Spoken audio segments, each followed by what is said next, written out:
premise to work off here is that what most modern Christians are waiting for today is the return of Jesus Christ after the tribulation.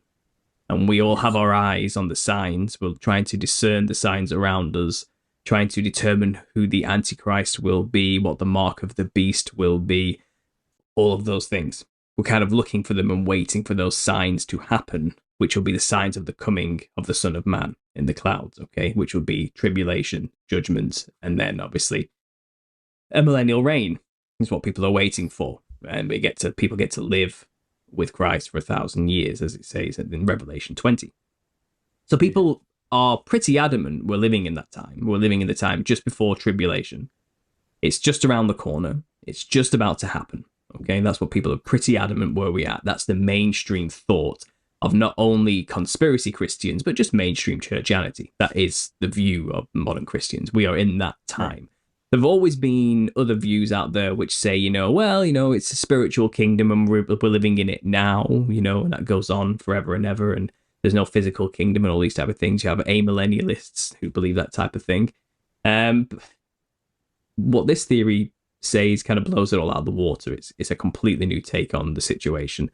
There has been a worldview called preterism, which was created a while ago, I think about the 1600s by, people say it was a Jesuit, but it may have been a Jesuit, but this theory we have today is not preterism, classically so-called. It's it's something else. And a lot of people who don't like this idea will attack preterism and think that's what we're talking about. Most preterists, even they believe it's a spiritual kingdom. And we're not saying that here. We're talking about a real, physical, tangible 1,000 years where Christ reigned on earth. This theory posits it's all already happened. We're not living in the times just before tribulation. We're living after the 1,000-year reign of Christ. He's already been on earth. He has reigned for 1,000 years on earth with his resurrected saints and the elect who survived through tribulation. And now we're living in the time that comes just after that time, that 1,000 years, which is basically called the little season, where Satan is let loose to deceive the nations, gather an army from the four corners of the earth, Gog and Magog, whose number is of the sands of the sea, to make war with the camp of saints. And then once they make war and surround the beloved city, fire will come down from heaven, and then we'll all be present for the great white throne judgment at the end of time. People will be judged. Those who are obviously judged badly are thrown into the lake of fire, and then there's a new heaven and earth. And that's the eternal kingdom after the little season. Most modern mainstream churchianity thinkers believe once tribulation happens, the eternal kingdom comes then. That's not what Revelation says. It says there is a 1,000-year reign of Christ where he rules with an iron rod with his resurrected saints who are blessed to take part in that first resurrection because they get to rule with Christ for 1,000 years. Then it says in plain English, when the 1,000 years has ended. So it's not eternal. It's a period of time that has a beginning and an end. Satan's let loose for a little season to deceive all the nations. And most arguments against this are pretty much based around the idea, this misunderstanding that it's an eternal kingdom and there's no way that the little season will be that long because, Satan wouldn't be able to deceive that many people in that much time because Christ is right there.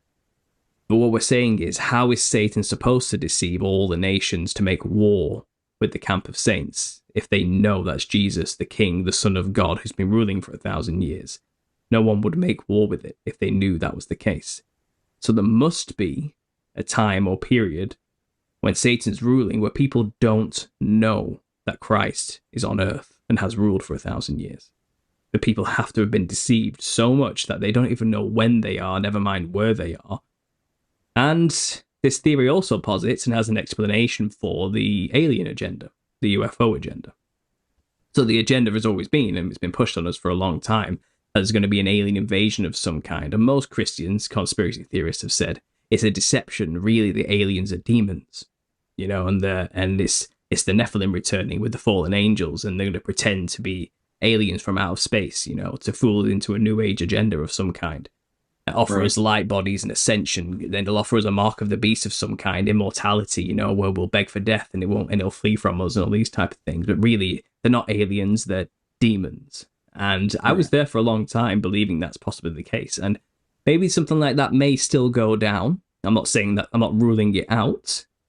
There could still be a fake alien invasion, which is perpetuated by demons, demonic forces. That's very possible, I say extraterrestrial. They're from somewhere else on Earth, not from space. That's that much is clear. Yeah. But this millennial kingdom theory kind of explains a lot and why there is such a push for this agenda, because the New Jerusalem, or the beloved city as it's described, is a giant floating city that comes down from heaven to earth. It's Mount Zion. It's where Christ will rule from his throne, and from New Jerusalem. People believe that's supposed to be the Middle East. I don't think that's right. I think we've been lied to about the geography of where these things will actually go down. If you look at most old world maps, there's something in the center of the Earth. There's something there in the middle of a stationary Earth. You know what that means. So what are these islands in the center? What's this Rupus Nigra in the center of these maps? What is going on here? And it's possible Christ never left after his millennial reign. He's just been hidden from us. He's just not on the maps anymore. And he's still ruling, because he is the eternal ruler of everything until the end of time. He is still technically here on Earth, never went anywhere, with his saints in the center of the Earth. And for it to say Satan gathers an army from all the corners to surround the camp of saints, well, that would be something that's got to be in the middle of all four of those corners. If you look at a square and you draw a line from all the corners to the center, that's how you would surround something, right? That may be the very situation we're in. So that's the theory in a nutshell. Christ is still here in the center of the earth. The cameras are just no longer on him. The whole nation's deceived. No one knows he's there because no one's pointing anything to him. You can't go and explore that area yourself. It's completely blocked off from public access. There's been agendas at play to hide this history, completely bury it. And there'll come a time where they probably will point the cameras back at Christ. And it will look like a giant invading mothership from space, no doubt. From our new brainwashed program perspective through all the medias we've been prepped for to prepare for an alien invasion. And then it's possible they'll release the demons. And it'll look like we're being attacked by the mothership. But really it's a false flag. It's these secret societies and agents of Satan, basically, making it seem like we're under attack from an alien force. So they'll release their own UFOs from the underground bunkers. They'll release all the genetically modified chimera hybrids they've been breeding in these bunkers.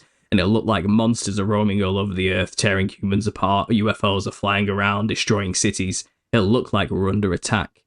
After they've pointed the cameras towards this giant floating city in the sky, which they'll claim to be the mothership from outer space. So this is all a narrative I'm weaving here based on what we've learned so far through the conspiracy world. We know these agendas are at play.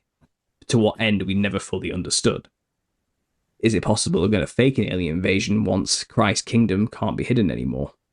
And, they need to trick us in some way, and I think that's how that story would go down. So there's another theory kind of tagged onto this whole idea. But the basic premise is Christ has already ruled for 1,000 years. We are not living in the times just before tribulation. All the signs of the times we do see through the media are completely fabricated, convoluted, purposely designed to look like tribulation events, to make us believe we're in that time zone. But there'll always be a new mark of the beast. There'll always be some kind of sign of a third temple being built, of something like that. Even though that was never in the Bible about building a third temple. It says that the temple will be destroyed, which it was in 70 AD, and that's what we kind of have. So there's the theory summarized very quickly. There's a lot to go into there and dig into. We can start getting into the words of Jesus himself to try and show the evidences for this, but I've just given you a massive overview of what the theory is there. Very